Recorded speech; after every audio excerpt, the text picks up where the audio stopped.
Hello student, welcome to HM classes. और आज हमें पढ़ना है सॉल्यूशन का लेक्चर नंबर 4, जिसके अंदर हम पढ़ेंगे कोलिगेटिव प्रॉपर्टी। कि कोलिगेटिव प्रॉपर्टी क्या होती है। अंदर सबसे पहले हमारे पास आता है colligative property.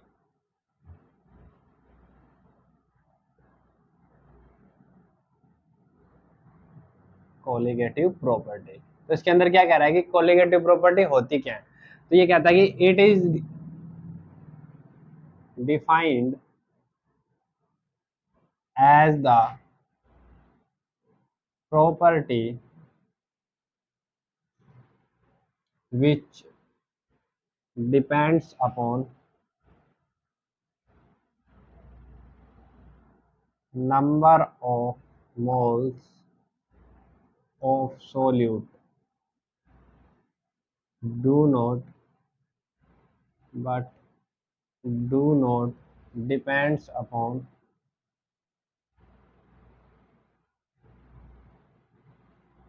nature of solute,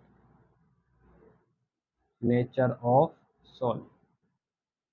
इसके अंदर क्या कह रहा है कि कोलिगेटिव प्रॉपर्टी क्या रहेगी, वो प्रॉपर्टी जिसमें जो प्रॉपर्टी है वो किसके ऊपर डिपेंड करेगी, number of moles of solute पे डिपेंड करेगी, ना कि नेचर ऑफ सोल्यूट पे। ऐसी जो प्रॉपर्टी हमारे पास आती है उनको हम क्या बोलते हैं, कोलिगेटिव प्रॉपर्टी। अब अगर बात करें तो यहाँ पे 4 types of colligative property, there are 4 types of colligative property.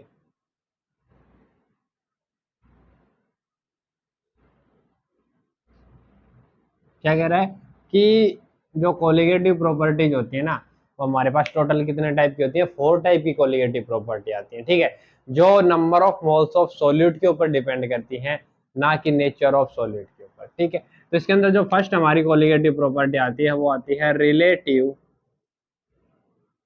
Lowering in vapour pressure. Relative lowering in vapour pressure. ठीक है, relative lowering in vapour pressure को हमने लास्ट वीडियो जो Raoult's law for non volatile solid था उसके अंदर भी पढ़ा था। वही यहाँ पे हमारे पास ये की प्रॉपर्टी आएगी। सेकंड जो प्रॉपर्टी हमारे पास आती है वो आती है elevation in boiling point. Elevation in boiling point. Third जो कोलिगेटिव प्रॉपर्टी आती है वो आती है depression in freezing point. Depression in freezing point. और फोर्थ आपकी कोलिगेटिव प्रॉपर्टी आती है ऑस्मोटिक प्रेशर। Osmotic pressure. ठीक है, तो यहाँ पे जो relative lowering in vapour pressure है, इसका मतलब क्या है कि जब भी आप किसी भी वोलेटाइल सॉल्यूट के अंदर नॉन वोलेटाइल सॉल्यूट को ऐड करते हो। ठीक है, जैसे हमने लिया ए, ये आपका क्या रहेगा, सॉलिड रहेगा। इसको जब बी लिक्विड के साथ रिएक्ट करवाओगे तो यहाँ से आपका सॉल्यूशन बनता है ए बी। ठीक है, तो यहाँ पे कहता है कि when a non volatile solute is dissolve in a solvent then there is decrease in the vapour pressure of solution. मतलब जब हम नॉन वोलेटाइल सॉल्यूट को सॉल्वेंट के अंदर मिक्स करते हैं तो वहां पे जो हमारा सॉल्यूशन बनता है उस सॉल्यूशन का वेपर प्रेशर डिक्रीज हो जाता है, जिसको बोला जाता है लोअरिंग इन वेपर प्रेशर। ठीक है, और ये जो वेपर प्रेशर डिक्रीज होता है ना, ये हमारा किसके रिस्पेक्ट में होगा, प्योर सॉल्वेंट के रिस्पेक्ट में होगा, जिसको बोला जाएगा relative lowering in vapour pressure. तो लास्ट वीडियो जो Raoult's law for non volatile solid था उसके अंदर हमने इस प्रॉपर्टी को स्टडी किया था और वहां से कुछ ऑब्जर्वेशंस हमने फाइंड आउट की थी, जैसे P naught B minus P S. तो P naught B minus P S को हमने लिखा था लोवरिंग इन वेपर प्रेशर। क्या लिखा था, लोवरिंग इन वेपर प्रेशर। ठीक है, और यहां से P naught B minus P S upon P naught B, ये जो हमारी वैल्यू आई थी इसको हमने क्या पुट किया था, relative lowering in vapour pressure. Relative lowering in vapour pressure. Clear है, तो ये जो आपकी प्रॉपर्टी है relative lowering in vapour pressure, ये क्या है, कोलिगेटिव प्रॉपर्टी है। क्यों, क्योंकि इसका जो लास्ट एक्सप्रेशन आता है वो हमारे पास क्या आता है, P naught B minus P S upon P naught B is equal to mole fraction of A. यानी जो आपका relative lowering in vapour pressure होता है वो मोल फ्रैक्शन ऑफ ए यानी मोल फ्रैक्शन ऑफ सॉल्यूट के इक्वल आता है, ठीक है। और मोल फ्रैक्शन ऑफ सॉल्यूट किसके ऊपर डिपेंड करता है, number of moles of solute पे। इसीलिए जो आपका relative lowering in vapour pressure है उसकी वैल्यू किसके ऊपर डिपेंड करेगी, number of moles of solute. Hence relative lowering in vapour pressure is a colligative property. अगर आपको एक कंप्लीट एक्सप्रेशन देखना है तो आप Raoult's law for non volatile solute को देख सकते हैं, ठीक है। अगली जो हमारी कोलिगेटिव प्रॉपर्टी आती है वो हमारे पास आती है elevation in boiling point. Elevation in boiling point का मतलब क्या होता है, एलिवेशन इन बॉइलिंग पॉइंट का मतलब होता है कि बॉइलिंग पॉइंट के अंदर इंक्रीज, ठीक है ना। मतलब जब आप सॉलिड सॉल्यूट को सॉल्वेंट के अंदर मिक्स करते हो ना, तो जो आपका सॉल्यूशन बनता है ना उस सॉल्यूशन का बॉइलिंग पॉइंट इंक्रीज हो जाता है, ठीक है। और वो इंक्रीज इन बॉइलिंग पॉइंट क्या कहलाता है, हमारा एलिवेशन इन बॉइलिंग पॉइंट। चलिए देखते हैं इसको कि ये एलिवेशन इन बॉइलिंग पॉइंट जो होता है वो भी एक कोलिगेटिव प्रॉपर्टी होती है और इसको हम प्रूव करेंगे, ठीक है। तो हमारी जो नेक्स्ट कोलिगेटिव प्रॉपर्टी आती है वो आती है एलिवेशन इन बॉइलिंग पॉइंट, ठीक है। तो यहाँ पे क्या कह रहा है कि when a non-volatile solute is dissolved in volatile solvent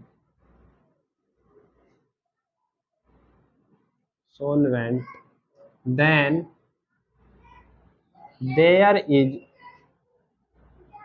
increase in boiling point of solution, ठीक है। क्या कह रहा है कि जब किसी भी नॉन वोलेटाइल सॉल्यूट को हम सॉल्वेंट के अंदर मिक्स करते हैं तो यहाँ से जो हमारा सॉल्यूशन बनता है इस सॉल्यूशन का जो बॉइलिंग पॉइंट होता है ना वो बॉइलिंग पॉइंट क्या हो जाता है, इंक्रीज हो जाता है।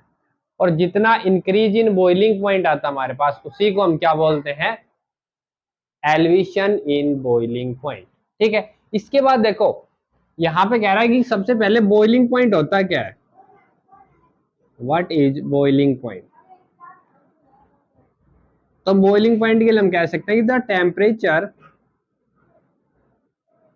Eight which vapor pressure of a liquid becomes equal to vapor pressure of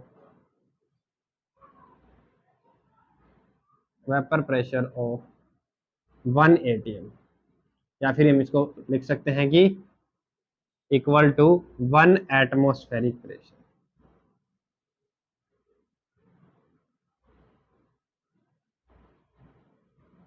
one atmospheric pressure, ठीक है। क्या कह रहा है कि जब किसी भी लिक्विड के जो वेपर प्रेशर है वो 1 एटमॉस्फेरिक प्रेशर के इक्वल हो जाते हैं तो वहां पे जो हमारा टेम्परेचर आता है उस टेम्परेचर को हम क्या बोलते हैं, बॉइलिंग पॉइंट। क्या बोलेंगे, बॉइलिंग पॉइंट। अब यहां से हम कैलकुलेट करते हैं कि बॉइलिंग पॉइंट है वो इंक्रीज कैसे होता है, ठीक है। तो अगर हम नॉर्मली देखें, मान लो आपका लिक्विड है, इसका बॉइलिंग पॉइंट हम लेके चल रहे हैं टी नोट बी, जो आपका सोलवेंट है लिक्विड उसका बॉइलिंग पॉइंट हमने क्या ले लिया, टी नोट बी, यानी boiling point of pure solvent, ठीक है। और यहाँ पे जब आप सॉल्यूशन बनाओगे तो जो सॉल्यूशन बनेगा यहाँ पे क्या आपका टी नोट बी है प्लस जो आपका सोल्यूट है, सोल्यूट का कुछ ना कुछ बॉइलिंग पॉइंट रहेगा। क्यों, क्योंकि जब इसके अंदर सोल्यूट मिक्स होगा और फिर आप उसको बॉइल करना स्टार्ट करोगे तो स्टार्टिंग में तो सिर्फ क्या था हमारे पास में, सोलवेंट सोलवेंट था, लेकिन अब इसके साथ में क्या आ गया, सोल्यूट भी आ गया। तो सोल्यूट के पार्टिकल्स भी डिजोल्व होंगे उसके अंदर और वो भी बॉइल होना स्टार्ट होंगे तो वहां पे आपका बॉइलिंग पॉइंट क्या हो जाएगा, इंक्रीज हो जाएगा, ठीक है। इसको देखते हैं ग्राफ के थ्रू। तो यहाँ पे कहता है ये जो ग्राफ आएगा ये हमारा आएगा वेपर प्रेशर वर्सेस टेम्परेचर, ठीक है। तो अकॉर्डिंग टू रूट्स लॉ क्या कहता है कि मान लो हमारा जो प्योर सोलवेंट है उसका वेपर प्रेशर है ये, ठीक है, और उसका कुछ टेम्परेचर भी मिलेगा। तो हम ये ग्राफ इस टाइप से बनाते हैं। क्या कह रहा है कि ये आपका क्या हो गया, प्योर सोलवेंट, ठीक है, यहां पे आ गया, क्लियर है यहां तक। तो देखो क्या कह रहा है, जैसे जैसे आप टेम्परेचर इंक्रीज करोगे तो वेपर प्रेशर भी इंक्रीज होगा। वैसे सीधी सी बात, अगर किसी भी सॉल्यूशन या किसी भी लिक्विड का जब हम टेम्परेचर इंक्रीज करते हैं तो उसका वेपर प्रेशर भी क्या होता है, इंक्रीज होता है। ठीक है, और यहां पे मान लो अगर आपका कोई भी वेपर प्रेशर यहां तक आ जाता है तो इसका मतलब ये किसके इक्वल हो गया, 1 atm के इक्वल। तो जैसे जैसे हमने यहाँ पे हमारा क्या लिया, प्योर सॉल्वेंट लिया, और यहां से जैसे जैसे टेम्परेचर इंक्रीज किया तो इसका वेपर प्रेशर भी इंक्रीज होना स्टार्ट हो गया। ठीक है, और एक पॉइंट ऐसा आएगा, ये पॉइंट यहाँ पे जो आपका वेपर प्रेशर वो किसके इक्वल हो गया, 1 एटमॉस्फेरिक प्रेशर के इक्वल। जैसे ही 1 एटमॉस्फेरिक प्रेशर के इक्वल हो गया तो यहाँ से जो आपका टेम्परेचर की वैल्यू आएगी ना, कौन सा टेम्परेचर आएगा, ये। ठीक है, ये आपका क्या कहलाएगा, boiling point of pure solvent. क्या कहलाएगा, boiling point of pure solvent, क्योंकि बॉइलिंग पॉइंट की डेफिनेशन यही कहती है कि the temperature at which vapour pressure of a liquid becomes equal to 1 atmospheric pressure, उसको हम क्या बोलेंगे, बॉइलिंग पॉइंट। तो ये हमारा क्या आ गया, बॉइलिंग पॉइंट ऑफ सॉल्वेंट। तो बॉइलिंग पॉइंट ऑफ सॉल्वेंट को हम डिनोट कर लेते हैं टी नोट बी से, यानी boiling point of pure solvent. ठीक है, अब कहता है जब आप इस सॉल्वेंट के अंदर ये सॉल्यूट ऐड करोगे तो इसका वेपर प्रेशर डिक्रीज होगा, क्योंकि हमने पहले कोलिगेटिव प्रॉपर्टी के अंदर ये पढ़ा हुआ है। ठीक है, कि जब भी किसी भी नॉन वोलेटाइल सॉल्यूट को वोलेटाइल सॉल्यूट में ऐड करते हैं तो उसका सॉल्यूशन बनता है, उसका वेपर प्रेशर डिक्रीज हो जाता है। तो हम अज्यूम करके चल रहे हैं कि ये हमारा क्या आ गया, सॉल्यूशन का वेपर प्रेशर आ गया। ठीक है, ये जो आपका पॉइंट आएगा ये किसके लिए आएगा, सॉल्यूशन के लिए। और जैसे जैसे आप सॉल्यूशन का टेम्परेचर इंक्रीज करोगे इसका वेपर प्रेशर भी इंक्रीज होगा। और एक पॉइंट ये ऐसा आएगा इसका जो वेपर प्रेशर है वो किसके इक्वल हो जाएगा, 1 एटमॉस्फेरिक प्रेशर के इक्वल।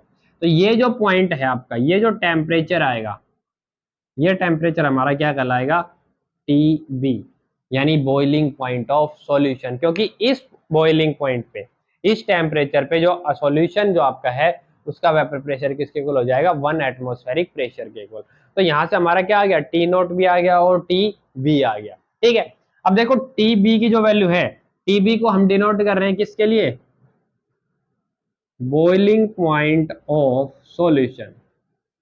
और जो आपका टी नोट भी है ये है हमारा boiling point of pure solvent.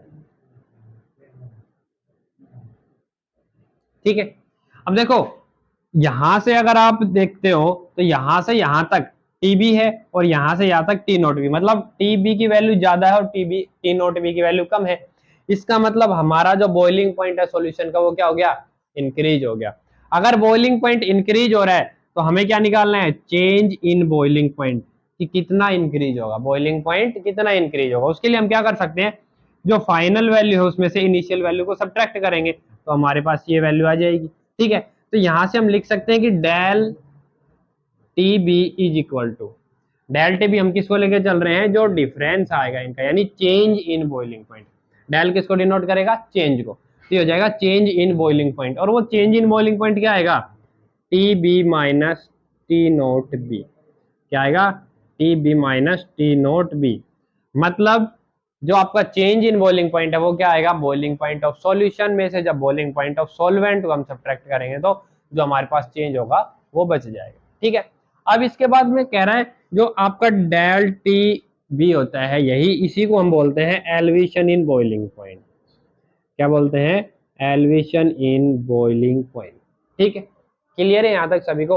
अब देखो ये क्या कह रहा है कि जब आप यहाँ पर जो डेल टी बी होता है यानी चेंज इन बॉइलिंग पॉइंट या इंक्रीज या एलिवेशन इन बॉइलिंग पॉइंट, ये जो वैल्यू है ये डायरेक्टली प्रोपोर्शनल होती है मोलेलिटी ऑफ सॉल्यूशन के।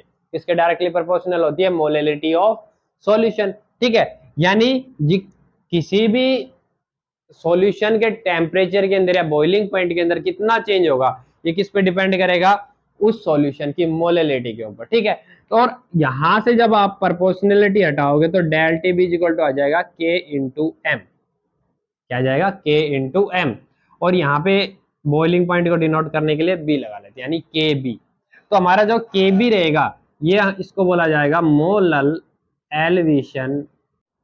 तो इसको हम क्या बोलेंगे, के बी को हम क्या बोलेंगे, मोलल एलिवेशन कांस्टेंट। ठीक है, अब यहाँ से जो मोलर एलिवेशन कांस्टेंट है, अगर इसकी वैल्यू आपको फाइंड आउट करनी है तो मोलर एलिवेशन कांस्टेंट को फाइंड आउट करने के लिए क्या करें, if molality is equal to 1, मतलब अगर हमारे सॉल्यूशन की मोलैलिटी 1 है तो यहां से आपका डेल टीबी किसके इक्वल आ जाएगा, del TB is equal to KB के।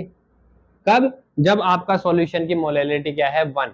तो यहां से हम केबी को डिफाइन कर सकते हैं, तो हमारा केबी क्या हो जाएगा, KB is equal to it is the elevation in boiling point, boiling point when molality of solution is unity। मतलब जब आपके सॉल्यूशन की मोलैलिटी कितनी रहेगी, यूनिटी या तो 1, तो वहां पे जो आपकी एलिवेशन इन बॉइलिंग पॉइंट आएगा वो किसकी वैल्यू रहेगी, के बी की वैल्यू रहेगी। ठीक है, अब यहां से देखो जो आपका के बी होता है ना, इसका जो साइंटिफिक नेम होता है वो होता है इब्यूलोस्कोपिक कांस्टेंट, इब्यूलोस्कोपिक कांस्टेंट।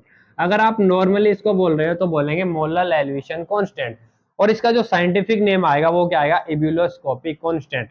और जो आपकी केबी की वैल्यू होती है ये हमेशा डिपेंड्स करती है किसके ऊपर, depends upon nature of solvent. जो आपकी केबी की वैल्यू आएगी वो अकॉर्डिंग टू सोलवेंट आएगी। क्यों, क्योंकि जो केबी की वैल्यू है वो सोलवेंट के नेचर के ऊपर डिपेंड करती है, और ये वैल्यू आपकी कांस्टेंट रहेगी और क्वेश्चन के अंदर गिवन रहेगी। ठीक है, तो यहां से हम क्या कह सकते हैं कि जो आपका चेंज इन टेम्परेचर आ रहा है वो किसके डायरेक्टली प्रोपोर्शनल आ रहा है, मोलैलिटी के। और मोलैलिटी का फॉर्मूला आप सभी को पता है, मोलैलिटी क्या होती है, number of moles of solute divide by weight of solvent. मतलब अगर हम मोलैलिटी देखें तो क्या आएगा, number of moles of solute divide by weight of solvent.